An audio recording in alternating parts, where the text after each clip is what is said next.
नमस्कार. आज नवरात्रोत्सवाचा पहिला दिवस. नवरात्राची सुरुवात होते ती शैलपुत्रीच्या पूजनाने.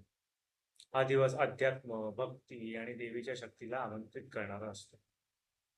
शैलपुत्री म्हणजे पर्वतराज हिमालयाची कन्या. मागच्या जन्मी त्या सती होत्या. शिवपतीचा अपमान झाल्यावर सतीने योगाग्नीने आपलं शरीर सोडले.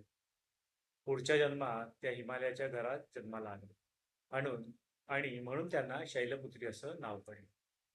त्यांचं वाहन म्हणजे नंदी बैल. एका हातात त्रिशूळ, दुसऱ्या हातात कमळ असं त्यांचं स्वरूप आहे. शैलपुत्री म्हणजे स्थैर्य, साधेपणा आणि भक्तीचं प्रतीक. नवरात्राच्या सुरुवातीला ही देवी साधकाला मूलाधार चक्राचं शुद्धीकरण करून देते. म्हणजेच आपली साधना भक्कम पाया घेऊन सुरू होते. ज्यांनी हा दिवस भक्तिभावाने पाळला, त्यांना आयुष्यात स्थैर्य आणि शांतता प्राप्त होते. नवरात्राचा पहिला दिवस म्हणजे घटस्थापनेचा दिवस. शुभ मुहूर्तावर कलश स्थापित करावा. शैलपुत्री देवीची प्रतिमा किंवा मूर्ती समोर ठेवा. तिला पांढरा रंग आवडतो म्हणून पांढरी फुलं अर्पण करावी. या दिवशी देवीचा मंत्र जपला जातो. ओम देवी शैलपुत्रे नमः. या मंत्राचा जप केल्याने मन स्थिर राहतं. फुलं, नैवेद्य अर्पण करावा आणि आरती म्हणावी. देवीला दूध, साखर आणि तुपाचा नैवेद्य प्रिय आहे.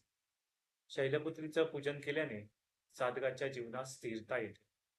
घरात शांती, ऐक्य आणि समृद्धी वाढते. हा दिवस स्त्रियांकरता विशेष फलदायी मानला जातो. कारण तो सौभाग्य, आरोग्य आणि आयुष्य वाढवतो.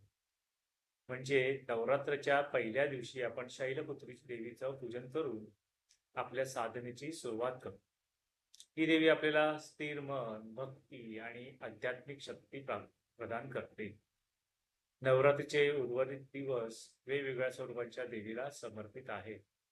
जय माता दी, जय शैलपुत्री. धन्यवाद.